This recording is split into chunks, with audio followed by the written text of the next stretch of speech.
Em primeiro lugar, vamos entender como surgem as pandemias e suas relações com a interferência antrópica no meio ambiente. Muitas atividades econômicas, como desmatamento, atividades agrícolas, queimadas, emissão de dióxido de carbono pelas indústrias e o avanço da urbanização sobre áreas florestais causam desequilíbrio nos ecossistemas e colocam a espécie humana em contato com espécies selvagens que frequentemente são hospedeiras de patógenos com potencial pandêmico. O aumento dessas atividades são diretamente proporcionais ao aumento no número de novas pandemias. Partindo de uma outra perspectiva, pandemias também podem causar impactos ambientais.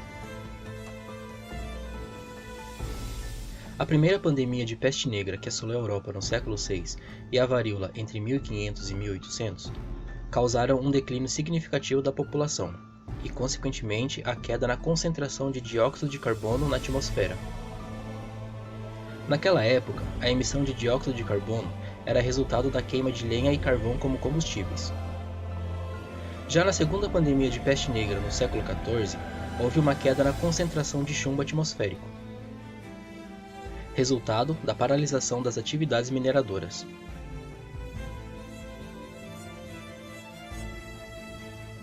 Tomando como exemplo pandemias recentes, o surto de ebola entre 2013 e 2016 forçou o governo de vários países a proibir a caça e o consumo de animais silvestres. Todos esses exemplos nos mostram que as pandemias têm impactos perceptíveis no meio ambiente. Atualmente, estamos enfrentando a pandemia de Covid-19. A hipótese mais aceita é que o vírus surgiu nos morcegos e passou depois para os pangolins, onde sofreu mutação que permitiu a infecção em humanos. Estudos indicam que a passagem do coronavírus para os humanos tenha ocorrido na cidade de Wuhan, na China, onde esses animais são consumidos. Já vimos que pandemias podem afetar o meio ambiente, mas de que forma isso ocorre? Vale ressaltar que os acontecimentos a nível populacional geram consequências a nível de comunidade e ecossistema. Podemos definir população como um conjunto de indivíduos da mesma espécie que interagem entre si em uma determinada área. O conjunto de diferentes populações que ocorrem em determinado espaço e ao mesmo tempo é denominada comunidade. A interação entre as comunidades biológicas e os ambientes físicos nos quais estão inseridas formam os ecossistemas. Nos ecossistemas, a energia e matéria flui através dos níveis tróficos, tendo início com os produtores primários e passando para os níveis superiores. O equilíbrio dos ecossistemas depende dessa estabilidade. Perturbações ambientais antrópicas podem reduzir o número de espécies e alterar o fluxo de energia e matéria, obrigando as comunidades ecológicas a se reorganizarem, alterando toda a dinâmica do ambiente. O carbono é um elemento de grande destaque nesse equilíbrio. Seu ciclo se inicia com os seres autótrofos, que retiram o carbono do ar e o distribuem para toda a teia trófica. E através do processo respiratório dos seres heterótrofos, o carbono retorna para a atmosfera. Se por conta de algum desequilíbrio, a concentração de dióxido de carbono na atmosfera diminuir, a tendência é de um resfriamento atmosférico. Se houver um aumento dessa concentração, a tendência é o aquecimento, podendo levar ao aquecimento global. Fenômeno climático que consiste no aumento da temperatura média global, sendo ocasionado por ações antrópicas ou naturais, que causam o aumento desses gases na atmosfera, que apesar de ter permitido a vida na Terra, pode gerar cenários catastróficos quando em grande escala. O meio ambiente apresentou melhora em muitos aspectos durante a pandemia, como exemplo, a queda na concentração de gases poluentes atmosféricos. De fato, houve uma diminuição nas emissões de CO2 globalmente, de 17% em abril de 2020, relacionada à energia e transporte aéreo. Na China, os níveis de NO2 diminuíram durante o período da quarentena, porém, os níveis voltaram a subir quando houve a retomada das atividades. A redução de poluentes atmosféricos também permitiu uma melhor visão das cordilheiras do Himalaia. Em muitos rios ao redor do mundo, houve o clareamento das águas, em decorrência da diminuição de atividades industriais e transportes fluviais.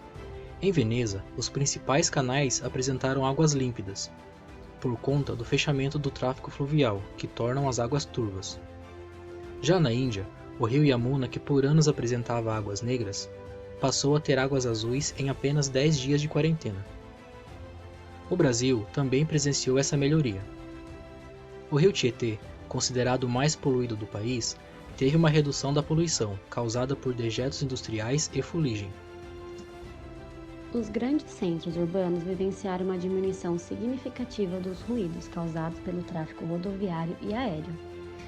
O mesmo aconteceu com os ambientes aquáticos, com a diminuição da frota de embarcações. Os ruídos tanto terrestres quanto aquáticos podem prejudicar a comunicação, reprodução e sobrevivência dos seres que habitam esses locais. Algumas espécies sentiram o impacto direto da pandemia.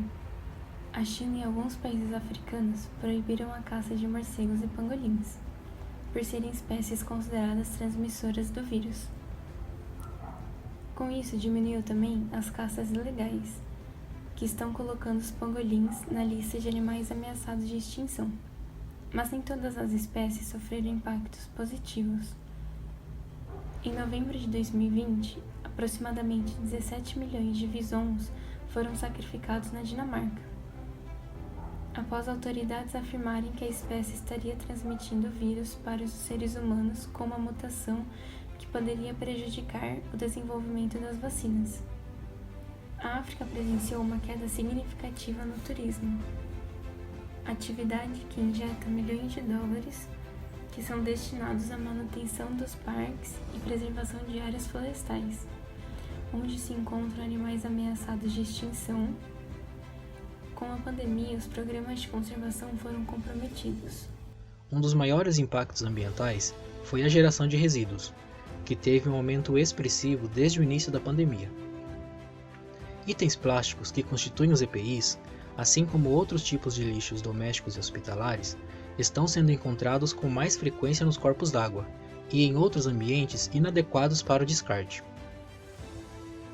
Todos esses resíduos se acumulam e prejudicam os ecossistemas, sendo ele terrestre ou aquático. Uma outra medida que pode causar problemas ambientais é a desinfecção das ruas com produtos à base de cloro. Esses produtos chegam até os ecossistemas aquáticos por meio dos esgotos e prejudicam vários organismos, pois as substâncias neles contidas se ligam a outras substâncias e formam subprodutos extremamente tóxicos e bioacumuláveis. As políticas ambientais de muitos países ficaram fragilizadas na pandemia, uma vez que os planos para atenuar as mudanças climáticas e a perda da biodiversidade ficaram comprometidos. No Brasil, com a Covid se tornando o principal foco dos noticiários, as questões ambientais ficaram em segundo plano, causando a diminuição das fiscalizações de campo e o enfraquecimento de leis que colocaram biomas como a Mata Atlântica em risco e o Pantanal no foco das queimadas. A pandemia de Covid-19 trouxe em pauta a questão ambiental, pois a preservação é o fator principal na prevenção de pandemias. O manejo sustentável de áreas florestais, métodos alternativos às queimadas, preservação da vida silvestre, planos para diminuir a emissão de CO2 e outros gases poluentes são apenas exemplos de diversas medidas de prevenção. Como já mencionado, a atual pandemia evidenciou que a pressão de atividades antrópicas no meio ambiente afeta o equilíbrio dos ecossistemas e leva a novas pandemias. Os impactos negativos da pandemia persistirão por muito tempo, pois a recuperação ambiental ocorre de forma lenta. Por outro lado, os impactos positivos não terão longa duração, pois a retomada das atividades pós-pandemia fará o meio ambiente retornar aos padrões de conservação anteriores. Para esse progresso não ser em vão, é necessário que a sociedade mude suas relações com o meio ambiente, para que possamos ter um futuro mais sustentável e menos propício a novas pandemias.